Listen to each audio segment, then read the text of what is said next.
Bismillahirrahmanirrahim. Assalamualaikum warahmatullahi wabarakatuh. Innal hamdalillah nahmaduhu wa nasta'inuhu wa nastaghfiruh wa na'udzu billahi min sururi anfusina wa min sayyiati a'malina. Man yahdihillahu fala mudilla lahu wa man yudlil fala hadiya lahu. Wa asyhadu an la ilaha illallah wahdahu la syarika lah wa asyhadu anna Muhammadan abduhu wa rasuluhu amma ba'd. Ma'asyiral muslimin rahimani wa rahimakumullah. Alhamdulillah kita bisa melanjutkan kembali kajian kita, melanjutkan pembahasan kitab Al-Qawaid Al-Fiqhiyah, kaidah praktis memahami fikih Islami yang disusun oleh Ustazuna Al-Fadhil Ahmad Sabiq Ibn Abdul Latif Abu Yusuf hafizahullahu ta'ala. Dan pada kesempatan kali ini kita masuk pada kaidah yang keempat di bab yang keempat, yaitu kaidah-kaidah lain di luar kaidah kubra dan juga di luar kaidah yang teksnya diambil dari nas dalil. Kaidah yang atau bab yang keempat ini membahas tentang kaidah-kaidah yang lainnya. Kaidah yang keempat yaitu yang berbunyi idza ijtama'at ibadatani min jinsin wahidin iktafa anhuma bi fi'lin wahidin idza kana al-maqsudu wahidah. Yang artinya idza ijtama'at, apabila berkumpul, ibadatani, dua ibadah, min jinsin wahidin, dari satu jenis, iktafa anhuma, maka mencukupi mengerjakan salah satu dari keduanya, bi fi'lin wahidin, cukup satu yang dikerjakan saja, idza kana al-maqsudu wahidan, jika maksudnya adalah satu, jika maksudnya adalah sama. Taib, ma'asyiral muslimin rahimani wa rahimakumullah. Intinya kaidah ini membahas tentang dua ibadah yang dikerjakan cukup salah satu saja.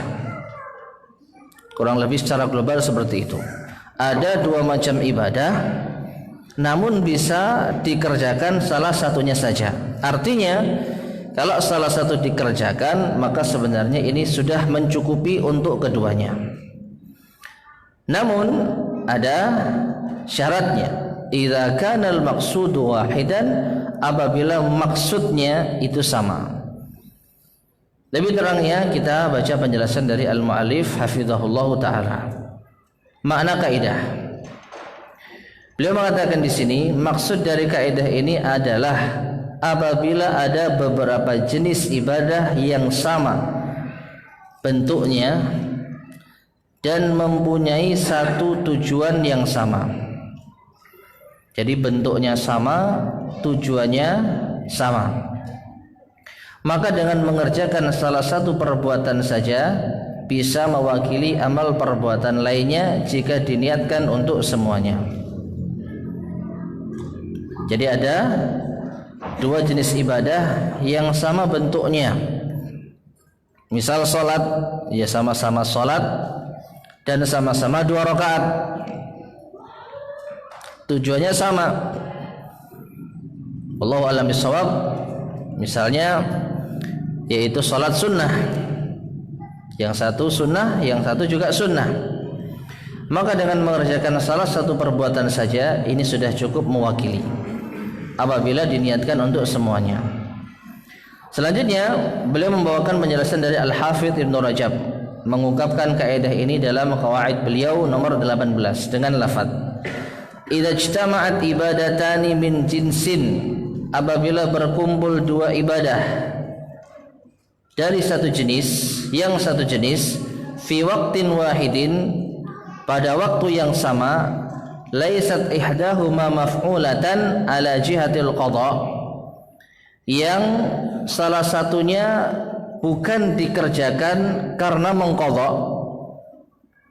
Misalnya puasa, ya, mengqadha puasa Ramadan dikerjakan di bulan Syawal. Wala ala tariqit tabaiyah lil ukhra, dan juga bukan atas jalan mengikuti yang lain. Misal salat sunnah qabliyah subuh, ini ikut salat subuh, dalam artian disyariatkan salat sunnah qabliyah subuh karena ada salat subuh. Jadi nggak bisa salat qabliyah subuh dikerjakan setelah subuh secara asal.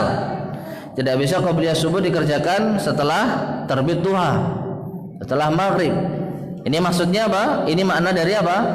Salat amal ini tidak mengikuti yaitu ibadah yang lain.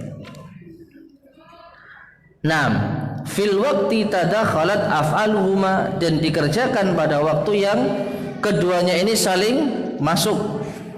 Maknanya yaitu dua pekerjaan ini dikerjakan di waktu yang sama.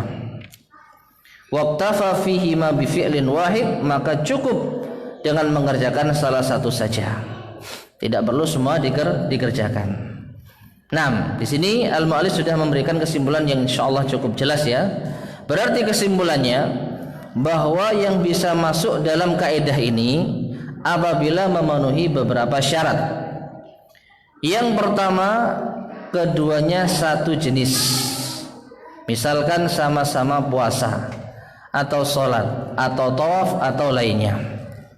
Jadi ada dua ibadah puasa, ya, ada dua ibadah sholat atau ada dua ibadah tawaf. Jadi nggak bisa kalau yang satu sholat yang satu puasa misalnya, ya, saya mau niat puasa apa misalnya, saya mau niat sholat ba'diyah maghrib sekaligus mengqadha puasa hari ini misalnya.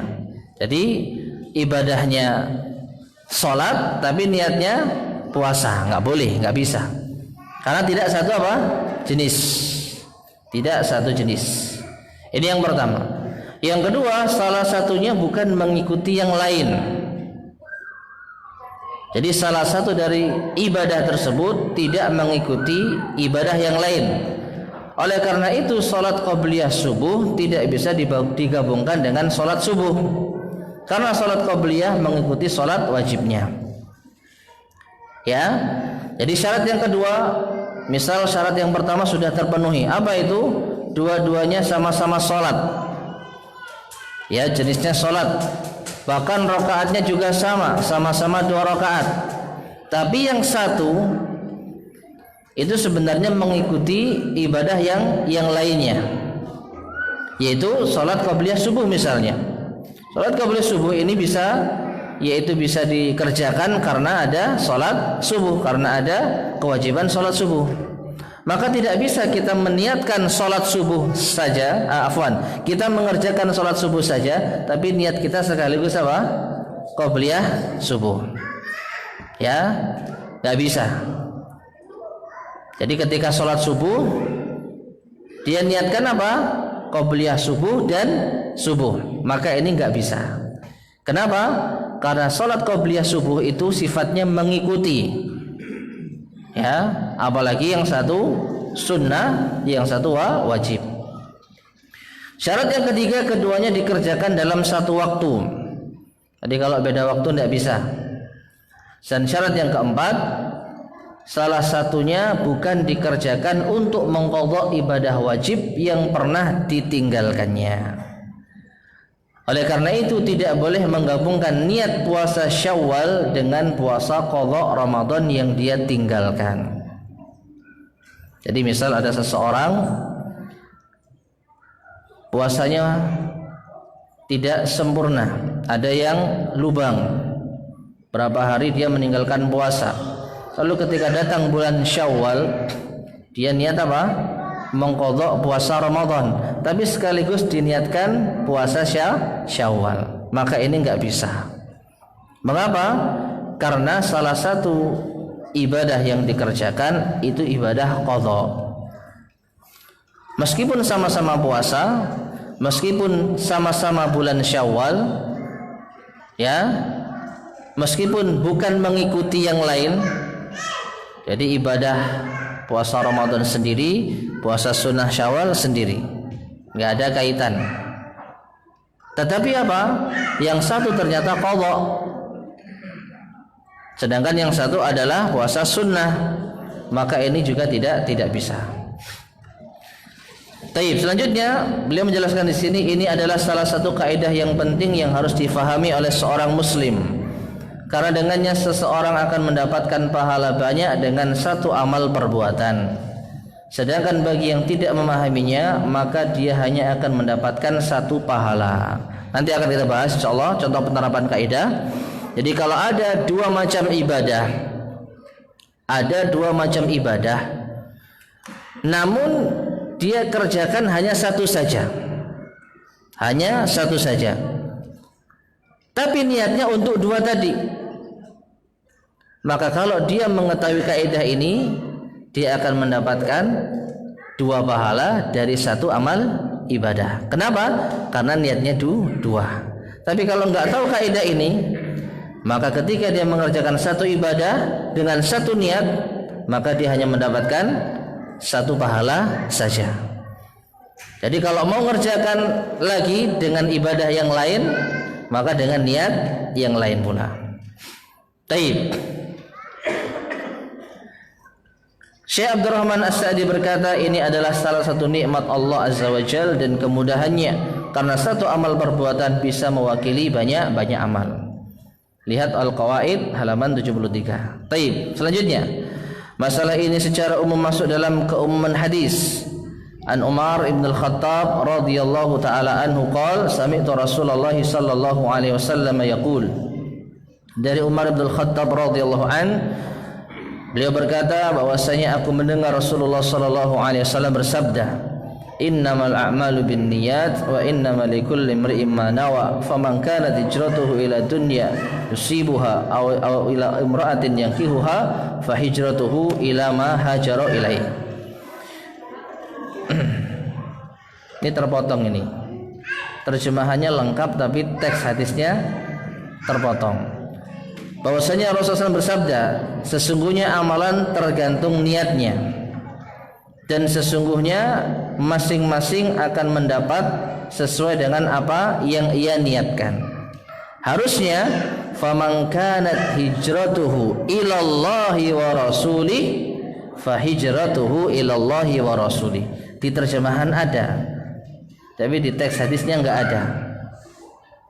Barang siapa yang hijrahnya untuk Allah dan Rasulnya, maka hijrahnya itu untuk Allah dan Rasulnya. Faman kanat hijratuhu, akan tetapi barang siapa yang hijrahnya ila dunya yusibuha, untuk mendapatkan dunia, au ila imra'atin yankihuha, atau untuk mendapatkan wanita yang akan dinikahinya, fa hijratuhu ila ma hajara ilaih, maka hijrahnya tergantung pada apa yang ia niatkan, apa yang ia hijrah untuknya. Taib, hadis ini sudah kita bahas pada kaidah yang pertama, pada kaidah kubra secara panjang lebar, yaitu kaidah innamal a'malu binniyat atau al-umuru bimaqasidiha. Jadi kaidah ini ternyata bisa apa? Atau hadis ini ternyata bisa juga diambil jadi kaidah yang keempat ini. Nah, sekarang contoh penerapan kaidah. Di antara permasalahan yang masuk dalam kaidah ini adalah yang pertama, jika ada seseorang yang berwudu lalu dia masuk ke dalam masjid setelah azan zuhur, misal, maka dia disyariatkan untuk melakukan 3 salat. Ya, setelah wudu dan setelah azan zuhur masuk masjid, maka sebenarnya dia ada 3 amal ibadah yang bisa dikerjakan. Yang pertama salat sunnah setelah wudu, yang kedua salat tahiyatul masjid, yang ketiga salat qabliyah zuhur. Ya, 6. Salat sunnah wudu, salat tahiyatul masjid, dan salat qabliyah zuhur. Padahal tujuan, waktu, jenis dan cara melakukannya satu. Tujuannya apa? Salat sunnah. Waktunya ketika sudah masuk zuhur.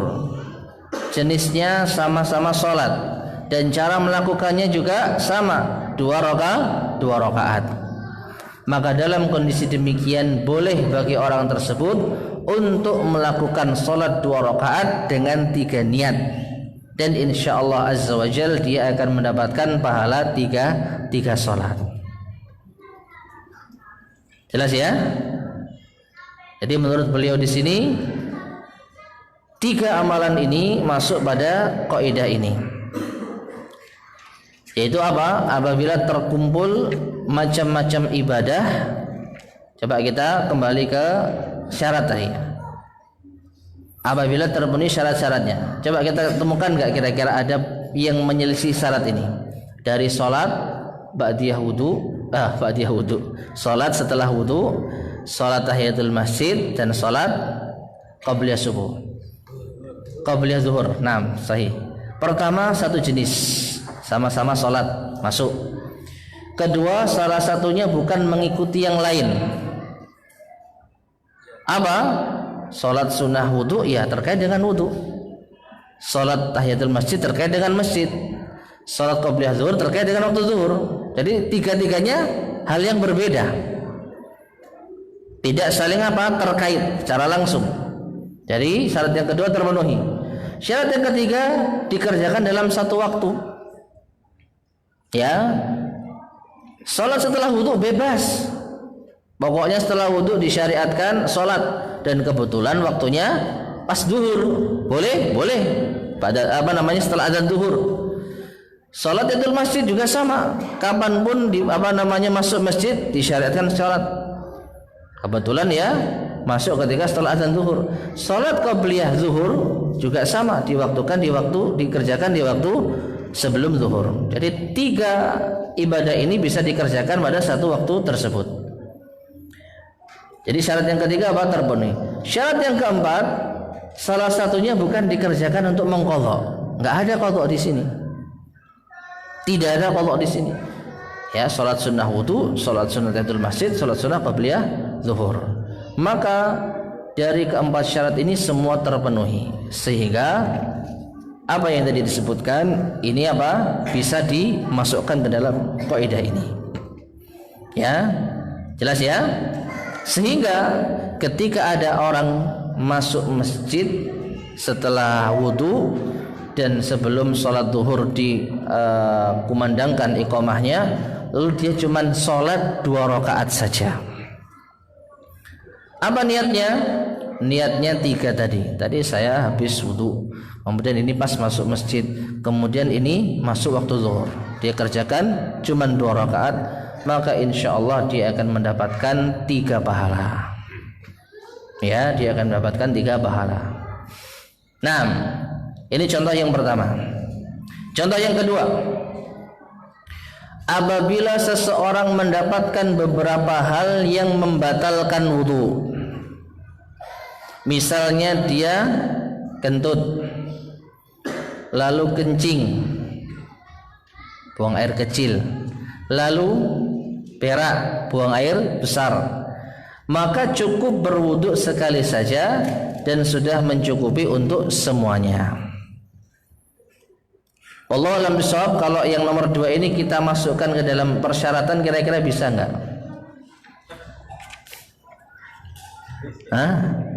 Sama-sama wudu, ya, atau sama-sama buang air? Ini ibadah ya. Kenapa? Iya, makanya baik buang air kecil maupun besar maupun kentut sama-sama diwajibkan setelahnya wudu, kan begitu? Ketika mau yaitu melakukan sholat misalnya. Jadi Allah alam, mungkin untuk yang contoh nomor 2 ini mungkin agak kesulitan kalau kita masukkan ke dalam persyaratan yang disebutkan oleh al-mu'allif mengambil dari penjelasan Al-Imam Ibnu Rajab rahimahullah ta'ala. 6. Tapi insya Allah kaidahnya jelas, ya. Wudu, kentut dan buang air kecil, buang air besar, atau afwan, kentut, buang air kecil dan buang air besar, ini mengharuskan seorang untuk berwudu. Dan kalau normalnya, misal orang kentut saja mau sholat, harus berwudu enggak? Harus berwudu, meskipun cuma kentut saja. Atau dia enggak kentut, tapi buang air kecil, mau sholat, harus wudu juga. Atau dia enggak kentut, enggak buang air kecil, tapi buang air besar, mau sholat juga apa? Harus wudu. Maka meskipun beda sebab-sebabnya, apabila terkumpul dalam satu kesempatan, sudah kentut, buang air kecil, buang air besar,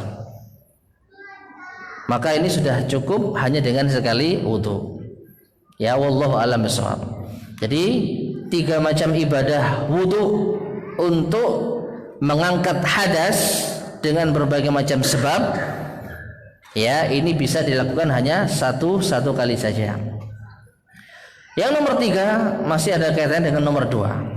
Demikian juga kalau ada beberapa sebab yang mengharuskan dia mandi besar. Apa Pak penyebab mandi besar? Wajib mimpi basah. Ini nggak bawa kitab padahal. Apa lagi? Yang nggak bawa kitab Pak? Yang nggak bawa kitab ngetes ini.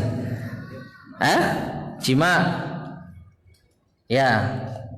Ada lagi? Pingsan. Wallahu alam, pingsan tidak wajib. Tidak wajib. Ini kita membahas sesuatu yang menjadikan seorang wajib mandi besar. Masuk Islam, sahih. Tapi di sini nggak disebutkan. Kemudian salah satu pendapat menyebutkan sholat Jumat. Di antara pendapat para ulama kita, yaitu mandi besar diwajibkan ketika akan sholat Jumat. Nah, ada orang melakukan ini semua. Apa? Mimpi basah, jima, kemudian baru masuk Islam. Terus pas hari Jumat, ya, ada paling tidak 4 penyebab dia harus mandi. Tapi mandinya cuma berapa kali? Cukup sekali. Ini, ya, cukup sekali. Taib. Jadi ma'asyiral muslimin rahimani wa rahimakumullah, beberapa penyebab seseorang wajib mandi besar apabila bisa dilakukan dalam satu ibadah, ya, maka ini cukup dilakukan satu ibadah, yaitu mandi besar. Yang keempat, ini rata-rata contohnya, masih ada nanti nomor 5 dan nomor 6. Yang keempat, demikian juga jika seseorang mempunyai hadas besar dan hadas kecil, maka jika dia melakukan mandi saja, mandi besar, maka telah mencukupi untuk menghilangkan hadas besar maupun kecil. Jadi apa? Orang habis misalnya buang air kecil, kemudian setelah itu dia jima, maka cukup baginya mandi besar saja. Karena apa? Ini sudah cukup mengangkat hadas besar dan hadas kecil. Selanjutnya Syekh Muhammad bin Shalih Al-Utsaimin mempunyai perincian yang bagus dalam masalah ini. Beliau berkata, kaidah dalam masalah ini bahwa apabila berkumpul beberapa hadas yang satu jenis, maka mungkin dia meniatkan untuk menghilangkan semua hadas, atau mungkin dia meniatkan menghilangkan sebagian hadas dan meniatkan tidak menghilangkan hadas lainnya. Apa artinya ini? Beliau mengatakan, apabila berkumpul beberapa hadas dalam satu jenis, maka mungkin dia meniatkan untuk menghilangkan semua hadas. Contoh yang tadi apa? Mandi. Dia niatkan hadas besar yang tadi dia lakukan karena jima, karena mimpi, karena masuk sholat Jumat. Lalu dia apa? Ingin untuk mengangkat itu semua. Atau mungkin dia meniatkan menghilangkan sebagian hadas dan meniatkan tidak menghilangkan hadas yang lain. Misalnya apa? Dia niatnya cuma menghilangkan hadas setelah jima, padahal semalam dia mimpi basah belum mandi. Misal, ya. Dan kemungkinan ketiga, dia meniatkan menghilangkan sebagian hadas dan tidak mengingat sebagian hadas yang lain, jadi lupa. Kemudian kesimpulannya apa? Jika dia meniatkan untuk semuanya, maka semua hadasnya hilang dengan satu wudu. Ini berarti contohnya wudu ya, afwan. Kentut, buang air kecil, buang air besar. Pokoknya dia niat semua hadas yang tadi saya lakukan ini dihilangkan dengan wudu. 6. Maka semua hadasnya hilang dengan satu wudu tersebut. Semacam kalau dia makan daging unta, tidur, buang air kecil, buang air besar, dan kentut. Maka kalau dia berwudu sekali dengan meniatkan untuk semuanya, maka semua hadasnya hilang. Juga jika dia berwudu berniat untuk menghilangkan hadas kentut tanpa ingat hadas yang lain. Contohnya apa? Orang sejak pagi banyak hadasnya, ya, buang air kecil, buang air besar. Tapi ketika jam 11 mau wudu, dia sadar tadi saya sebelum wudu kentut. Berarti saya harus apa? Berwudu. Niatnya dia wudu untuk hadas apa? Kentut. Tapi hadasnya yang tadi pagi hari dia nggak ingat, kencingnya dan buang air besarnya nggak ingat dia. Yang dia ingat, oh tadi saya kentut ya, berarti saya harus wudu. Maka yang sahih juga sudah mencukupi untuk semuanya. Jadi jangan khawatir. Ya, kalau kita niat berwudu karena apa? Ingin mengangkat hadas yang kita ingat saja, yang nggak ingat kita tidak meniatkannya, maka ini juga sudah mencukupi. Namun jika dia berwudu berniat menghilangkan hadas kentut saja dan berniat untuk tidak menghilangkan yang lainnya, berarti apa? Ingat, kalau tadi dia kentut, buang air kecil, buang air besar. Tapi ketika wudu dia niatkan untuk menghilangkan kentutnya saja, meskipun kayaknya nggak masuk akal ya. Kenapa nggak sekalian kan gitu? Oh dia ingat kok. Allahu a'lam bishawab. Di sini dijelaskan seperti itu. Jadi dia niat ini wudu untuk kentut, sedangkan wudu untuk buang air kecil dan buang air besar nggak diniatkan. Maka mazhab Ahmad, jadi mazhab Imam Ahmad mengatakan bahwa wudu ini hanya menghilangkan hadas kentut saja, bukan yang lain. Jadi kalau mau sholat harus wudu lagi. Kesimpulannya seperti itu. Kenapa? Karena yang terangkat hanya hadas kentutnya saja. Kenapa? Karena dia meniatkan hanya kentutnya saja yang diangkat. Ya. Dengan apa? Dengan pertimbangan dia juga ingat sebenarnya kalau dia hadasnya ada buang air kecil dan buang air besar, tapi niatnya cuma menghilangkan hadas kentut saja. Menurut mazhab Imam Ahmad enggak cukup. Sedangkan dalam mazhab yang lainnya wudu ini cukup untuk menghilangkan semua hadas. Dan yang sahih mazhab yang kedua. Jadi ya mau diniatkan mau enggak diniatkan, yang penting apa? Anda berwudu maka sudah terangkat semua hadas. Dan insyaallah ini yang sahih. 6. Jadi contoh yang keempat ini cukup panjang, tapi intinya insyaallah mudah ya. Sama seperti contoh yang kedua dan yang ketiga. Yang kelima, jika seseorang lupa beberapa kali dalam waktu sholat, maka cukup baginya untuk sujud sahwi sekali saja. Ya, jika seseorang lupa beberapa kali dalam satu sholat, lupa berapa rakaat, lupa enggak tahiyat, misalnya, maka cukup baginya untuk sujud sahwi sekali saja. Adapun sujud sahwinya kapan, sebelum salam atau setelah salam, ini pembahasan tersendiri. Yang penting ada beberapa kali yang dia lupakan di dalam sholatnya dan harus sujud sahwi, maka cukup sekali saja. Sekali dalam artian dua kali apa? Sujud. Karena yang nama sujud sahwi itu dua kali sujud. Nah, ini maksudnya sekali, bukan dua kali. Jadi 4 kali sujud tidak. Jadi cukup apa? 1 kali, yaitu 2 kali sujud saja. Yang keenam, jika ada seseorang yang mendengarkan 2 ayat sajdah secara bersamaan, maka cukup baginya untuk sujud tilawah sekali saja. Atau bahkan mungkin dia sedang baca ayat sajdah, ternyata dia juga mendengar ayat sajdah yang dibaca kawannya, maka cukup baginya untuk sujud tilawah sekali saja. Dan yang ketujuh, dan masalah-masalah lainnya yang mirip bisa dikiaskan dengannya. Wallahu a'lam.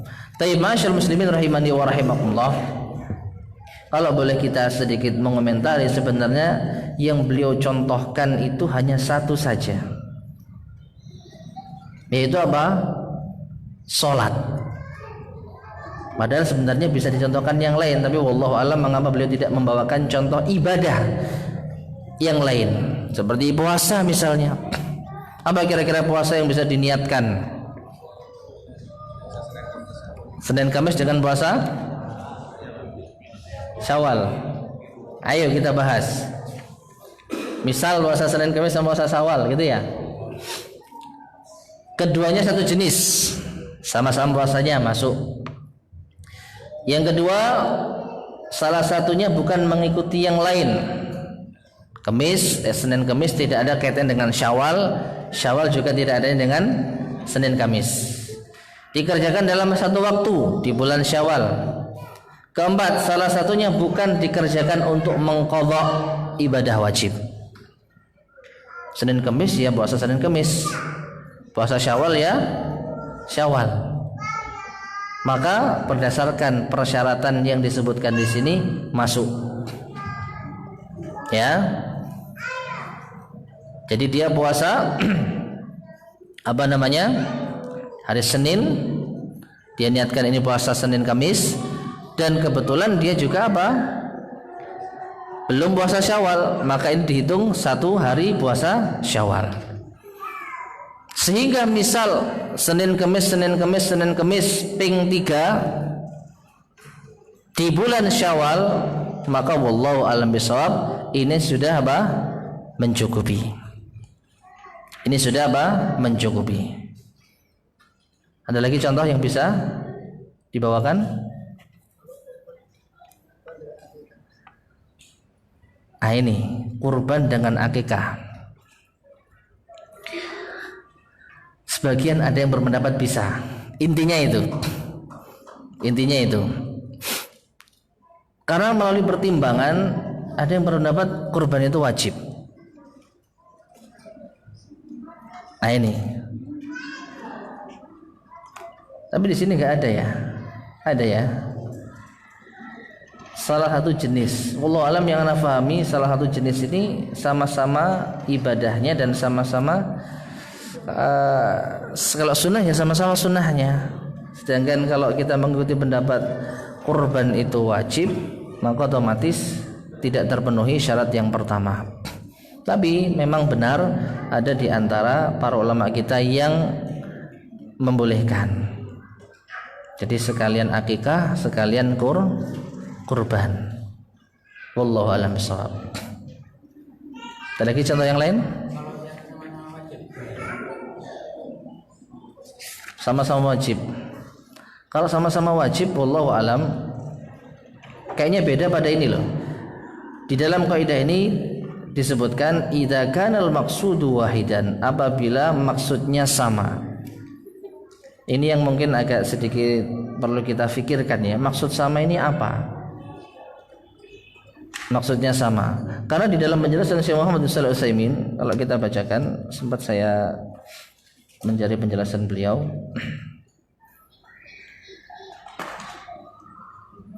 Jadi ada ibadah itu yang beliau terangkan di sini, al-qismus tsani, macam yang kedua, an yakunal maqsudu bil ibadati mujarradal fi'li wal ibadatu nafsuha laysat maqsudatan, yaitu maksud dari ibadah tersebut adalah sekedar mengerjakan, bukan ibadah itu sendiri dimaksudkan dengan tujuan tertentu. Fahada yumkinu an tadakhala al-ibadatu fi, dalam hal ini maka sangat memungkinkan untuk ibadah-ibadah itu saling masukkan dalam satu niat, dikerjakan sekali tapi untuk 3 atau 2 macam ibadah. Lalu beliau mencontohkan seperti yang tadi dicontohkan penulis, seorang masuk masjid, ya bahkan di sini apa disebutkan ketika manusia sedang sholat fajar misalnya, sholat subuh,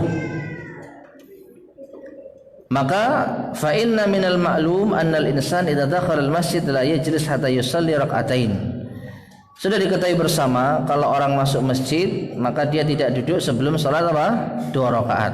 Salat tahiyatul apa? Masjid. Fa idza dakhala ma'al imami fi salatil fardhah ajza'at anhu rak'atain. Sehingga apabila seseorang masuk ke masjid sedangkan imam sudah mengerjakan salat fardu, dalam hal ini salat subuh, maka dia hanya mendapatkan salat subuh 2 rakaat saja. Ya. Li'anna al-maqsuda an tusalli rak'atain inda dukhulil masjid. Dan sebenarnya tahiyatul masjid tadi sudah apa? Sudah bisa dikatakan tercukupi. Karena salat tahiyatul masjid itu salat bukan li dzatiha. Ya, karena apa? Salat tahiyatul masjid itu karena sebab masuk masjid maka dia disyaratkan salat tahiyatul masjid. Tapi karena orang ketika masuk ke masjid sudah ada salat apa? Fardu, maka dia cukup mengerjakan salat fardu, dengan demikian tidak perlu mengerjakan tahiyatul masjid. Tapi apakah dia mendapatkan pahala tahiyatul masjid? Allah alam bisawab, karena yang satu sunnah satu wajib ya. Allah alam bisawab. Kenapa?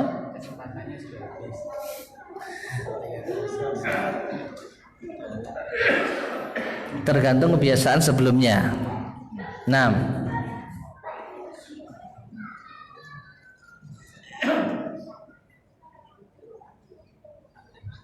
Dan ya sudah masuk. Fadal mungkin bisa dan terlebih dahulu.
Ma'asyiral muslimin rahimani wa rahimakumullah.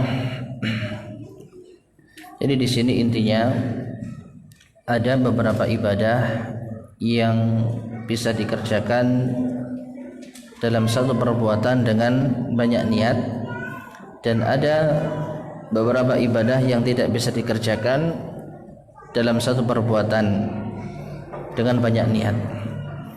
Dan ini kembali kepada persyaratan yang tadi telah disebutkan.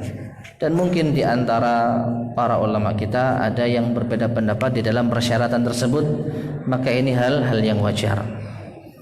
Ya, maka ini hal-hal yang wajar. Seperti tadi, yaitu niat akikah dan niat kurban, ada yang membolehkan dan ada yang tidak membolehkan. Maka ini sekali lagi harus kita sikapi dengan lapang dada, sesuai dengan apa pendapat yang dirasa benar, tanpa kita menyalahkan dan menjatuhkan pendapat lainnya. Ya, dan masing-masing contoh mungkin, yaitu sekali lagi ada perbedaan, maka ini kita kembalikan kepada orang yang kita percaya keilmuannya tatkala kita bertanya, lalu kita memegang jawabannya untuk kita amalkan. Wallahu a'lam bishawab. Taib. Insyaallah kita lanjutkan pada pertemuan berikutnya, kaidah yang kelima. Berikutnya di sini ada pertanyaan.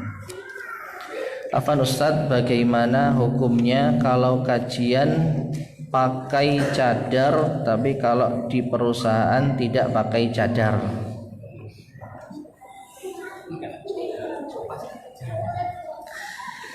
Kalau kajian pakai cadar, kalau di perusahaan tidak pakai cadar. Ini kembali ke hukum cadar. Bagi yang berpendapat cadar itu wajib, maka kemanapun pakai cadar. Mau berangkat ke kajian, mau berangkat ke pasar, mau berangkat ke perusahaan, maka wajib dipakai. Adapun kalau dia berpendapat tidak wajib, maka dia bisa yaitu mengerjakan sesuai dengan yang ia inginkan. Kekajian pakai cadar, sedangkan ketika masih bekerja di perusahaan tidak pakai cadar, karena dia menganggap bahwa cadar itu tidak wajib, ya, sehingga dia mampunya mengamalkan sunnah ini hanya ketika kajian saja. Allahu a'lam bishawab, maka ini diperbolehkan apabila dia meyakini cadar itu hukumnya apa tadi? Sunnah. Dan untuk yang semacam ini hendaknya kita tidak mengolok-olok, menghajar, membuli, ya. Jadi jangan kita mengolok-olok, jangan kita meremehkan. Ini berarti ngajinya siktas iki. Enggak enggak kokoh gitu ya. Kalau ngaji tok pakai cadar, kalau di luar enggak pakai cadar. Ya siapa tahu ternyata dia mengikuti pendapat yang sunnah. Maka yang namanya sunnah, jika dikerjakan dapat pahala, jika ditinggalkan tidak berdosa. Jadi wallahu a'lam bishawab, kembali kepada yaitu hukum cadar. Dan wallahu a'lam bishawab, menurut saya yang saya yakini kebenarannya, cadar itu adalah sunnah, tidak sampai derajat wajib.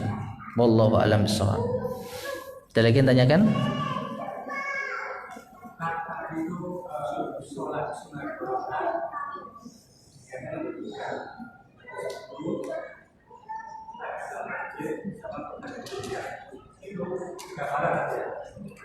Bagaimana kalau ada sebelum sholat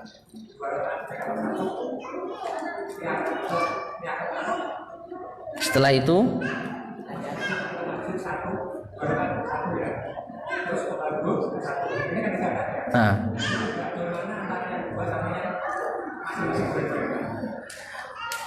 lebih afdal mana gitu ya.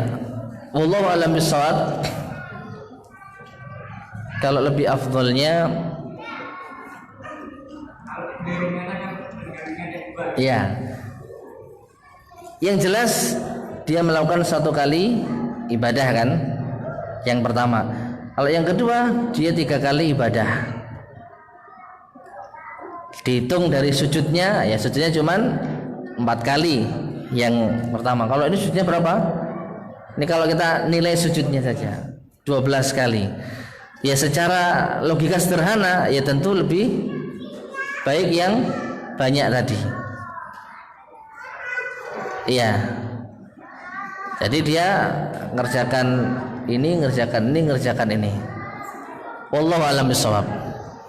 Ya, wallahu a'lam bishawab. Ya.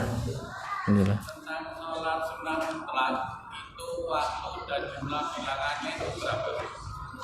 Tidak ditentukan. Selama tidak dikerjakan pada waktu yang terlarang. Pokoknya mau sholat sunnah ya sholat sunnah saja. Jadi kan ada sholat sunnah mutlak dan sholat sunnah zawatul asbab, karena ada sebab. Nah, di antara sholat sunnah yang ada sebab ya 3 tadi. Karena apa? Karena habis wudu, karena masuk masjid, karena yaitu qobliyah subuh tadi, qobliyah zuhur tadi. Maka ini dikerjakan sesuai dengan jumlah yang ada. Ya cuma 2 rakaat. Maksudnya yang mutlak atau yang iya, kapanpun boleh.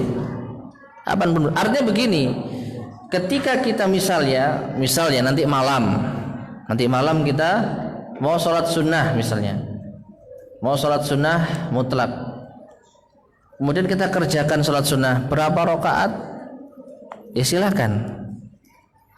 Apabila niat kita bukan sholat qiyamul lail, sholat sunnah mutlak. Apa syaratnya mutlak itu? Tidak terikat. Sedangkan di waktu malam sebenarnya ada sholat sunnah yang terikat. Apa? Qiyamul lail. Ya.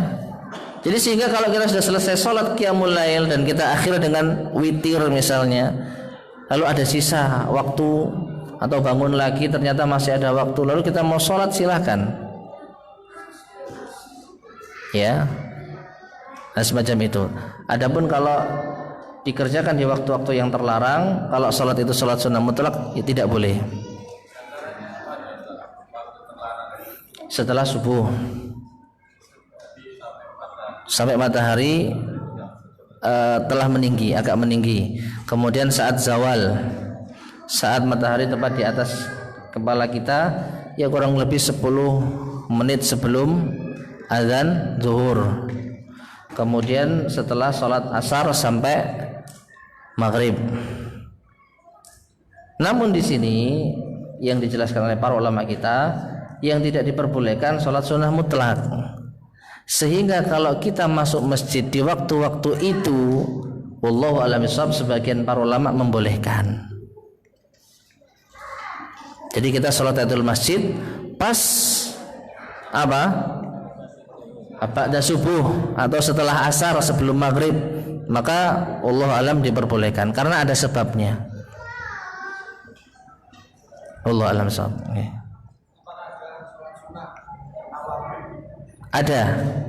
Ada, dan itu adalah sholat duha di akhir waktu. Sholat awwabin itu adalah sholat duha di akhir waktu. Rasulullah SAW bersabda, "Sholatul awwabina hina tarmudul fisal." Sholat awwabin itu adalah ketika anak unta mulai kepanasan karena sengatan matahari yang menyengat. Jadi tanahnya sudah mulai panas, dan itu disebutkan ketika menjelang waktu zuhur.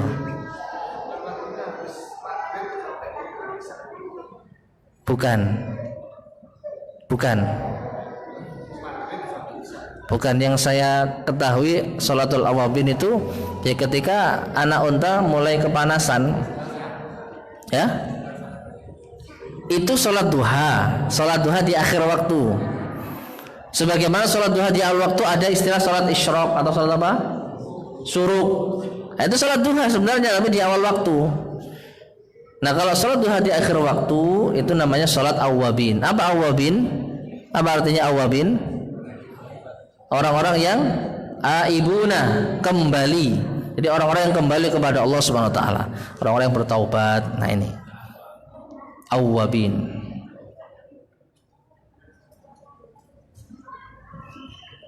Bangun di malam hari lalu berwudu, lalu sholat sunnah setelah wudu plus sholat taubat plus sholat tahajud, apakah boleh? Niatnya sholat sunnah setelah wudu dengan sholat tahajud.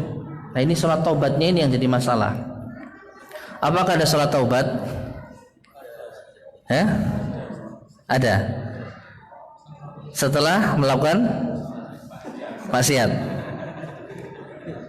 Wallahu a'lam bishawab, yang saya pahami, ya ada yang menamakan sholat ini namanya sholat sunnah taubat.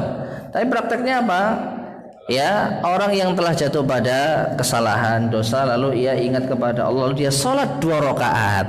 Nah ya sebagian yang lain mengatakan ini bukan sholat sunnah taubat tapi sholat sunnah setelah jatuh pada dosa lalu dia bertaubat. Tapi ada yang mengatakan ini sholat sunnah taubat. Ya udahlah kita terima, yang penting maksudnya seperti itu. Sehingga kalau orang ini husnudzon ya tidak melakukan maksiat lalu dia sholat sunnah taubat dari apa? Loh maksudnya tadi siang, loh kenapa ditunda taubatnya? Harusnya tadi ya, tadi siang maksiat lalu dia taubat, tapi nanti sholat taubatnya nanti pas malam. Harusnya tadi. Jadi wallahu alam ya, kalau dia tidak melakukan dosa sebelumnya tidak perlu sholat taubat. Jadi cukup niatkan sholat setelah wudu, sholat tahajud, qiyamul lail, insyaallah bisa. Wallahu a'lam bishawab. Nih. Tidak pernah saya jumpai para ulama menyebutkan ada yang bisa dilakukan untuk hal yang wajib.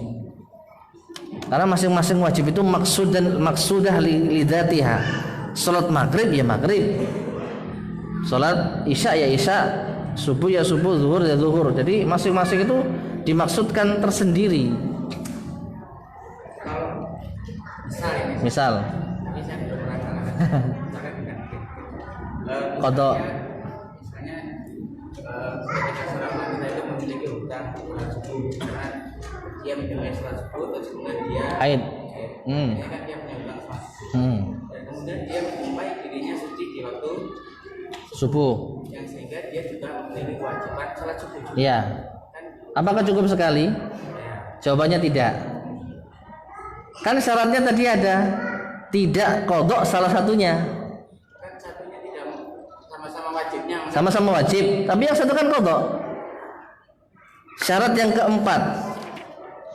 keempat tadi kita bacakan dikit ya, yaitu salah satunya bukan dikerjakan untuk mengkodok ibadah wajib. Waktunya sama-sama subuh, sholatnya sama 2 rakaat, sama-sama wajibnya, tapi yang satu kan kodok. Kan syarat itu bukannya karena yang satunya kodok wajib, berarti sholat itu memang kalau misalnya tadi dicontohkan kan terkait puasa, kalau puasa tadi misalnya tadi adalah kodok itu Ramadan yang artinya yang satu wajib, yang satu sunnah. Betul. Sedangkan yang ini kan kodoknya di sini kan memang sebenarnya wajib. Sekarang gini, sholat subuh yang dahulu itu harus dikerjakan nggak? Nah, ya. Sholat subuh yang kemarin yang tadi harus dikerjakan nggak? Nah, berarti ada 2 hal yang harus dikerjakan toh? Sama waktunya. Loh berarti cuma mengerjakan yang ini saja. Berarti yang di kodok itu nggak perlu dikerjakan. Loh makanya kalau pendapatnya seperti itu berarti cuma mengerjakan satu ibadah. Saya tadi kan ngomong harus dikerjakan, artinya nggak boleh ditinggal kan? Berarti harus dikerjakan. Lah kerjakannya cuma satu, berarti cuma untuk ini saja. Yang ini. Lah yang kemarin mana? Dimasukkan yang ini. Lah yang ini mana?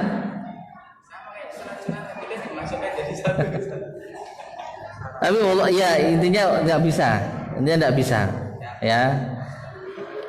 Karena sesuai dengan persyaratan yang keempat nggak masuk. Jadi yang penting yang satu bukan qadha. Kalau yang satu qadha, maka yang qadha ini diselesaikan dulu salat subuh, baru salat subuh yang pada waktunya tadi. Dia seperti itu. Wallahu a'lam. Nggih. Betul.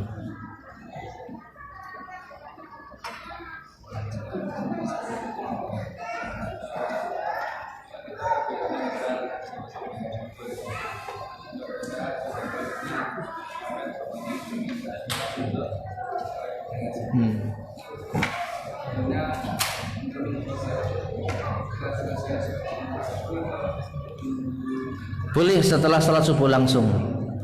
Boleh setelah salat subuh langsung, bahkan itu ada dalilnya. Ya, ada dalilnya. Wallahu a'lam. Nah, intinya kan karena ada sebab. Kenapa dia salat qobliyah subuh? Kenapa dia salat sunnah setelah salat subuh padahal aslinya dilarang? Karena untuk mengqadha. Jadi ada sebabnya. Tidak apa-apa. Tidak apa-apa. Ya. Puasa.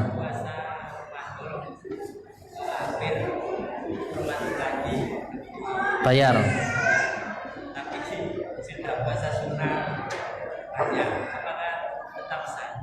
Apakah tetap? Puasa sunnah tetap sah, tapi dia tetap punya tanggungan wajib. Ya. Jadi sudah puasa Arafah, sudah puasa Asyura, sudah puasa Senin Kemis, tapi belum bayar qadha Ramadan. Ya. Ya. Puasa sunnah dapat pahala, tapi dia masih punya tanggungan yang wajib. Jadi harusnya dikerjakan yang wajib dulu. Wallahu a'lam. Cukup ya.